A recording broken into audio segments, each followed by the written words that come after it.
બાપુ sense પ્રક્રિયાઓ શરૂ થવાની છે આપ પણ દાવેદારી હું કોઈ દાવેદારી નોંધાવા નથી આવ્યો. હું કોંગ્રેસ પાર્ટીની કારોબારીમાં આવ્યો છું. અહીંયા સૌ સ્થાનિક આગેવાનો ભેગા થઈ અને મોવડી મંડળ ભેગા થઈને જે પણ ઉમેદવાર નક્કી કરશે એને જીતાડવા માટે અમે સૌ મહેનત કરશું. મેં ગઈકાલે પણ કીધું હતું ને આજે ફરીથી કહું છું. આજે મેં અહીંયા મિટિંગમાં કીધું બધા વિકલ્પ ખુલ્લા. કોંગ્રેસમાં જે માંગે એ કોઈ નારાજ થઈને લડવા માંગતું હોય તો પણ ખુલ્લા અમારા દરવાજા.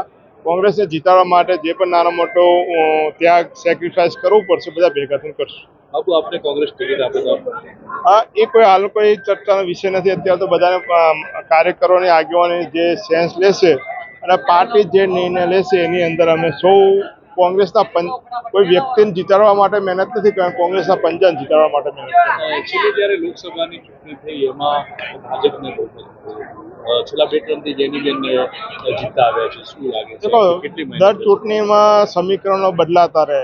12માં હતા, 17માં નહોતા, 17માં હતા, 22માં નહોતા, 22માં નહોતા, 24માં નહોતા. એટલે ક્યાંક જે નાની મોટી કચાશ રહી છે આ વખતેની સમીક્ષા અમે 6 મહિનાથી કરી ભેગા થઈને દૂર થાય એ પ્રયત્ન કરશું.